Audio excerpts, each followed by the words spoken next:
Plastic bottles are difficult to walk on, unless those bottles are recycled into carpeting. That's right, you might be walking on the plastic bottle you drank from a few months ago. That's because these carpet fibers and plastic bottles share a similar beginning. A fully cross-linked polymer that we call polyester, and they call it polyterephthalic acid, and that's what we use. And it's the same thing that's used in the Coke bottles, pop bottles, the clear packaging for fruits and vegetables at your grocery store. All that is this polyester polymer.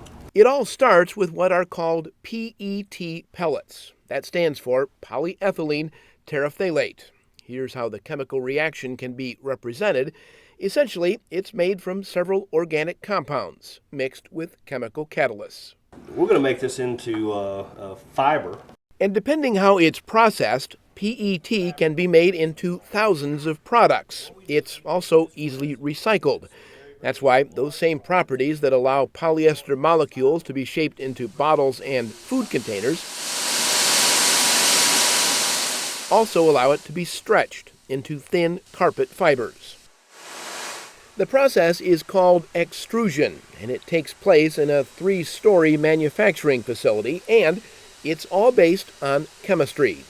The newly made PET pellets, along with recycled product, are pulled into a machine where they are dried and melted at about 300 degrees Celsius. That's roughly 570 degrees Fahrenheit. It's then drawn into a spinneret to be shaped and then stretched. If he stretched it, it got stronger. And what that was these long chain molecules that this vessel creates allows you to stretch it and stretch it and stretch it. And all those molecules interlace themselves and give you a strong fiber. So as the industry developed, nylon's pretty expensive, polypropylene was pretty cheap, and polyester was something in between. It was something in the middle, but it's got some great features that are great for carpet. It's great for textiles.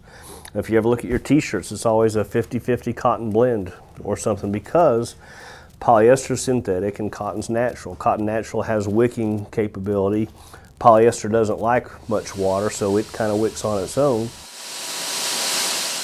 Transforming pellets into carpet fiber only takes about 7 minutes. The heat and chemical properties of the molecule allow the material to be made thinner and thinner as it goes through the process.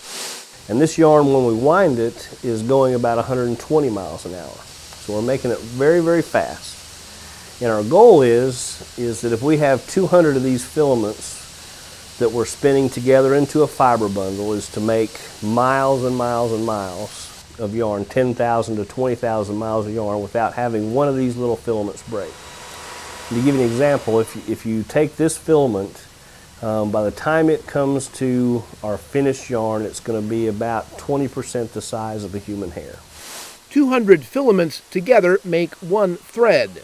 And what these are cross sections of fibers, and this is magnified about 800 times, but this is one filament in amongst 200, and that's what the yarn shape's going to be approximately when it comes out of our spinneret. And all those filaments with that unusual shape make carpet feel soft. So if you have a yarn system that's made out of different shapes, that have different size wrinkles and different corners on the edges, then you actually have the ability to put air in between all those filaments. So that's where, when you feel a carpet and it's got this kind of springy buoyancy, is we've textured the yarn. And this is all because of science, because science has allowed for the creation of new materials that make for more durable carpet, more affordable carpet. And that science affects not only carpet, but also protective clothing. The brown fiber you see is Nomex. The yellow fiber you see is Kevlar. You can spot the Kevlar and Nomex, but there is an almost invisible gray-colored third fiber that is added to the mix, and that gets rid of static electricity. The material is used in military applications. Fiber science and chemistry are intertwined throughout the Far Yarns complex. There's no one fiber that solves every protective situations. So we take some of the best properties of different fibers and blend those together. This material is made from regenerated cellulose. It's part of what forms the cell wall in plants. In this case, the fibers are made from the bark of birch trees. It is very fire resistant. This is also fire resistant, but it's made from the same material as PVC piping. This is traditional nylon, but when combined with other materials, it produces fiber that is cut resistant. Far Yarns produces about 150 types of fibers. Well, we're yarn spinners. Our expertise here is to know the different fibers and the efficacy of the certain fibers, the value that they have in protection or some performance value, and we know how to blend those. So over the years we've morphed from being just true synthetic, just polyester or commodity type, to really high performance materials. So today our science is about protecting people, protecting products, some defense-related materials, including garments that our soldiers and airmen, both women and men, wear when they're in tactical situations. All sorts of things. We're in orbit. We have products that are actually orbiting the Earth.